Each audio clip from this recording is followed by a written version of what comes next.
중매공주 선화공주 이선화입니다. 오늘도 지난번과 이어서 블랙 컨슈머 두 번째 스토리를 말씀드리려고 해요.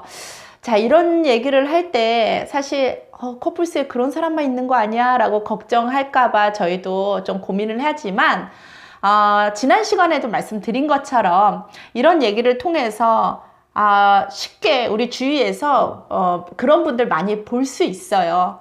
그래서 그런 것들을 대비하거나 이런 일도 있었던 거에 대한 공감도 하고 또 우리가 준비도 하고 방어도 할 수 있어야 돼서 이런 스토리를 좀 전해드리고 싶습니다. 자, 오늘 말씀드릴 블랙 컨슈머. 자, 이분도 남자네요. 자, 이분은 저희하고 처음에 상담할 땐 굉장히 나이스 하셨어요. 저희 뭐 다 나이스 하죠. 근데 갑자기 나중에 이렇게 달라지시는 건 왜 그럴까요? 여러분, 굉장히 나이스 하셨고 비즈니스 잘하고 계시고 여러 가지 저희가 신혼 확인했을 때 문제가 없으셨던 분이세요. 그리고 이제 누군가를 매칭을 했고 첫 번 분은 그냥 자연스럽게 서로 마음에 들지 않아서 안 됐어요.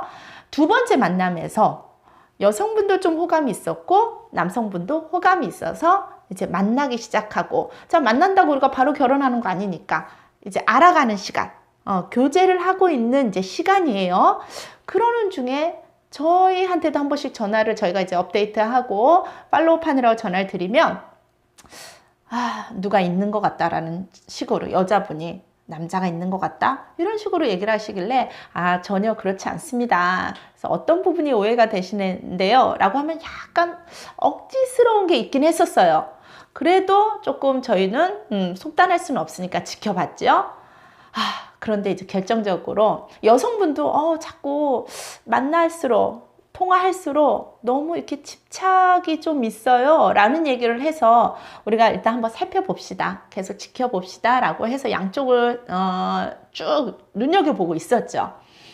자, 결정적인 일이 생겼어요. 일단 여성분이 이제 어머니 상을 당하신 거예요. 그래서 한국을 부랴부랴 이제 가셨죠. 가셔서 2주 장례 치르시고 이제 거기 있는 가족들과 함께 지내고 정리하고 이렇게 오시는 이 2주의 시간에 남자분이 한국에 전화를 하면 전화하겠다고 또는 안 받거나 뭐 이러면서 통화를 좀 많이 못했어요. 충분히 이해되지 않으세요, 여러분? 그런데 남성분은 그거를 통해서 뭔가 계속 있다. 한국 가서 아무리 바쁜 시간이고 뭔가 있어도 전화 잠깐 할 시간이 어떻게 없냐는 거죠. 그런 걸로 망상이 이제 점점점 자기의 망상에 빠지는 거죠. 그러면서 한국에 뭔가 사람이 있을 거다. 이렇게로 이제 혼자 결정을 해버린 거예요. 저희한테 얘기를 해도 아닙니다. 충분히 그러실 수, 전화 받기 쉽지 않으니까 그렇지 않습니까? 라고 말씀을 드리기 때문에 저희한테 전화해봤자 소용없고, 그러다 보니까 혼자 망상에 결론을 딱 치면서 이 여자 누구 만나고 있다? 그리고 커플스가 그런 사람 만나게 해줬다 라고 어느 날 자기 혼자 단정을 졌나 봐요. 밤에 한 12시 넘어선가 문자가 한 4개인가 따닥 해서 4개 정도가 오길래 우선은 자고 봐야 되겠다. 누군지도 확인 안 하고, 그리고 나서 아침에 일어나서 딱 봤는데 이상한 여자를 소개시켜준 커플스가 사귀고, 또 그리고 리펀 안 해주면 뭐 어떻게 하겠다. 그리고 저에 대해서도 무슨 뭐 하여간은 약간 성적인 그런 욕을 가지고 막 이렇게 정말 이런 욕도 있구나. 근데 아시다시피 저는 강한 사람한테는 강하거든요. 그래서 눈 하나 깜짝 안 하고 너무 저는 감사했어요. 정말 박수를 쳤어요. 왜냐? 이상하다 라고 생각은 했지만 결정적인 게 없었거든요. 그런데 어느 날 갑자기 이 문자에 근거가 남기는 거를 딱 보여준 이 사람이 이런 사람이라는 거를 일단 저희로서는 차단을 해야 될 근거가 있잖아요. 자료가 있잖아요. 그래서 그날부로 법적으로 이제 변호사와 상의해서 저희가 공증으로 보내고 회원 탈퇴시키고 앞으로 어떤 여성과도 접촉하면 안 되는 거에 대한 모든 것들을 통보해서 보내고 이제 끝냈어요. 그리고 앞으로 이런 욕설과 함께 보내는 모든 것들은 기록화돼서 불이익을 처할 거라는 거. 그랬더니 마지막으로 그래 너 잘났다 뭐 이러면서 뭐 하여간 또 욕을 막 이렇게 쓰고서는 끝낸 적이 있어요. 아, 이런 분인지 왜 몰랐냐라고 여러분이 말씀하신다면 드릴 말씀은 없어요. 그런데 우리가 여러분 살면서도 그런 사람인지 몰라서 우리가 이혼을 하잖아요.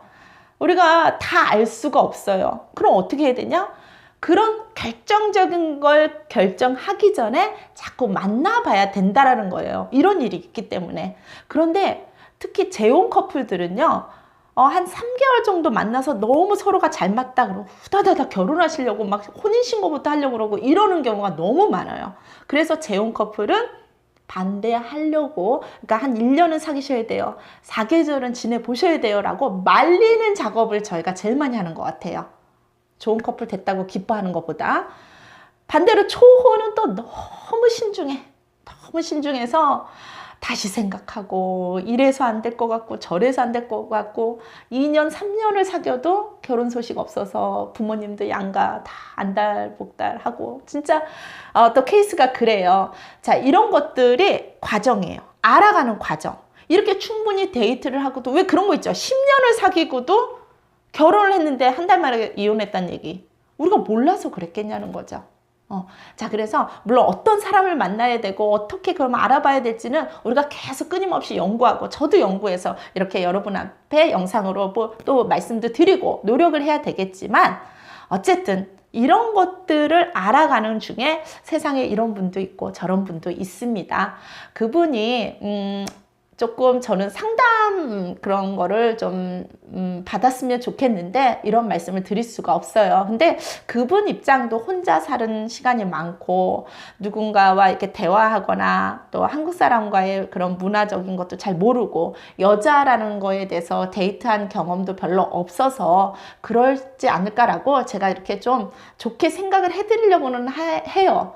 그러나 그런 일이 생겼을 때 우리 매니저하고 상의를 하든가 여성분하고 그런 것들을 솔직하게 대화를 해야 되는데 자기 망상에 빠져서 결론은 딱 이 사람 누구 있다 라고만 생각하면 거기 갖다 붙이려면 정말 다 그렇게 보일 수 있잖아요. 우리 그런 어떤 문제가 생겼을 때에 해결하는 방법들을 우리가 지켜봐야 된다는 거죠. 여러분 누군가 만날 때 사귀는 중에 좋을 때는 항상 뭘 해도 좋아요. 근데 서로 뭔가 문제가 생겼잖아요. 그 문제가 뭐지? 라는 문제의 서브젝트를 우리가 중심으로 보지 말고요. 이런 문제들이 생겼을 때 어떻게 해결하는지를 상대를 지켜보고 또 그렇게 대응하는 나는 또 어떤 모습, 나도 모르게 나도 화가 날 때 나도 모르게 막 집어 던지고 막 할퀴고 막 이러는 사람들도 있잖아요. 그렇게 안 좋은 어떤 문제가 생겼을 때 서로가 어떻게 반응하는지 그랬을 때 그걸 잘 이렇게 의지하면서 풀어갈 수 있는 사람이라면 인생을 맡겨볼 수 있어요.